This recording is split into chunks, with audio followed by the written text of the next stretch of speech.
I don't know. Good chat.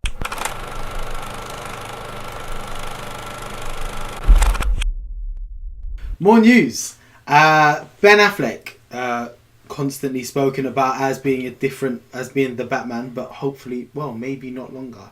Depends what he wants to do. He is in talks with Sony to helm their Afghanistan war movie Red Platoon. There's more substance to this in the sense that Casey Affleck, his brother, is already penned to be in this film.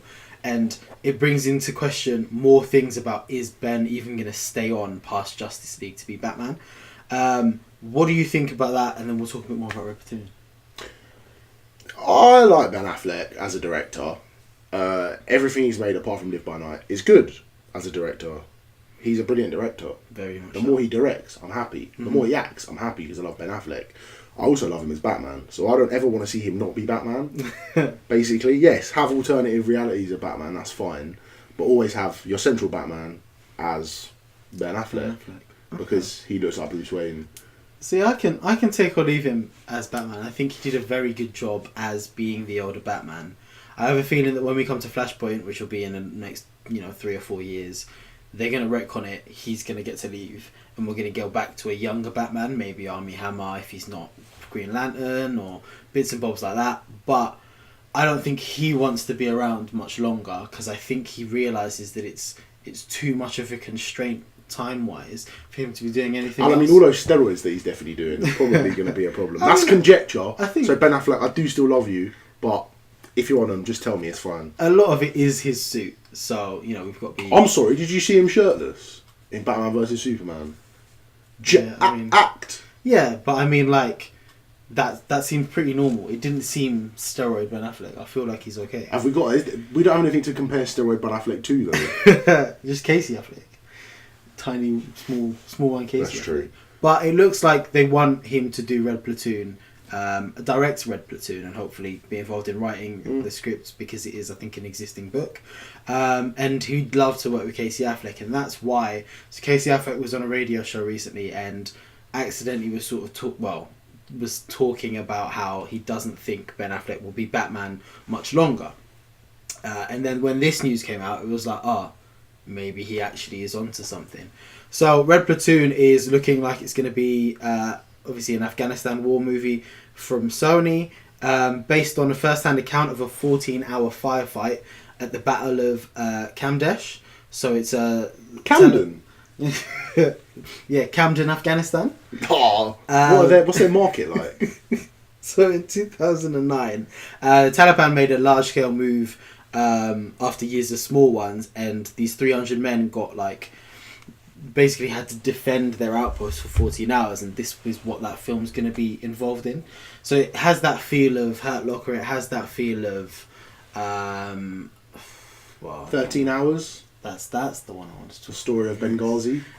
So it could be a fantastic movie, and it's a film that's different enough for Ben Affleck, but also in his wheelhouse. So I would love to see him direct. Yeah, it's not the first time him and Casey worked together. They did Gone Baby Gone, which is a great film with Ed Harris and Casey Affleck and Amy Ryan, who was in The Office. And Bill's just given me sort of like a... I don't know whether that meant he found her attractive or if he just enjoyed her performance in the film Gone Baby Gone, or in... Bit of both. A bit of both, yeah. Bit of both. Yeah. But no, here we go, film. Yeah. Should it happen, obviously. It's still early in production. It's in pre-production at the moment. And he hasn't signed on yet. He hasn't signed on. It's all conjecture. We'll Could not see. happen, could happen. But who would you want... Should he step down as Batman? Who do you want to be Batman? I mean, I did say Armie Hammer, but that's not what I want. Fuck it. Just get Michael Keaton back. Michael Keaton always. John Krasinski, I wouldn't mind. That's a tough question to just... Me? Exactly, yeah, obviously, come on. No, you know my dream, which is to make a Batman Beyond film with Michael Keaton as an old Bruce Wayne, and then... Would you go quite young, or would you go established sort of, like... Well, no, because if you're going quite young, you might as well just do Batman Begins Again. That's true. But and I really hope it has Mark Ruffalo in it. It can be called Batman Begins Again. Like the film begin again. Yeah, I got it. Alright, good. I would love to see a film where it was John Krasinski as Batman and Matthew McConaughey as Scarecrow. Well, alright. But he has that. You got that fear He about has you, that baby. Look at gravitas you. and that sort of face he could pull off. I'm Jonathan teach you Crane lessons. real. Yeah, you ain't even learn. Because I'm gonna teach you about fear, baby. Oh God, who would you want? Get a black one. We're not having Mix it Black up. Batman. Why not? There's a black Batman in the comic books. Yeah, I don't want him. I Right. want Black Spider-Man. I don't want Black. Alright, I don't know. Good chat. Next one, Star Wars news. Episode 9, which is not the next one. The next one is going to be Episode 8. That comes out in December. 2 years' time. Colin Trevorrow was attached. Trevorrow. I mean, it doesn't matter. Was attached to be the director of Episode 9. I say was because he has recently been fired. He got taken out of the Old Yellow and shot behind the barn. He creative differences, as Lord and Miller recently had on Han Solo as well, which we spoke about before. He has come out saying Lucasfilm is really difficult to work with, but you've also got to think that Kathleen Kennedy, who is the head of Lucasfilm and who is a pretty decent producer in her own right, they've all come out and said, look, there's a way that Star Wars needs to go, and these guys who With got... this dickhead. I really like how you finish that sentence. But it's a case of these directors who, to be honest, were probably signed because they are these young, up-and-coming, unique directors. Yeah. And now they're like, too unique, let's just scrap this. Yeah. And J.J. Abrams is back to direct Episode 9. Is this a big issue for you? Nah, not really. Yeah. We're still going to get a Star Wars film, you know what I mean? All they've done is they followed the pattern of the original 3. Exactly. Where you had someone else do Empire Strikes Back and then George Lucas was like, I didn't like that. Yeah. So he did Return of the Jedi. Ryan Johnson is creating a darker Episode 9 as well, as we can see. The bit like Empire Strikes Back. Yeah. It seems like it's accidentally, on purpose, working out as the original trilogy did. So I'm perfectly comfortable with J.J. Abrams. If it was going to be anyone, J.J. Abrams is probably your best person to finish a trilogy. What I really hope has happened is there's an SNL sketch from when they and it was after J.J. Abrams released the first trailer for Episode 7. He put out one thing that was celebrity auditions, and one of them was George Lucas standing in the back, just dressed up. Bobby Moynihan dressed up like George Lucas standing in the background going, "That's not how I would have done it." And that's what I really hope is that George Lucas is in the back. He's still his office at Lucasfilm, and he's just sitting there, just going, "That's not how I would have done it." And everyone's like, "What?" Just saying.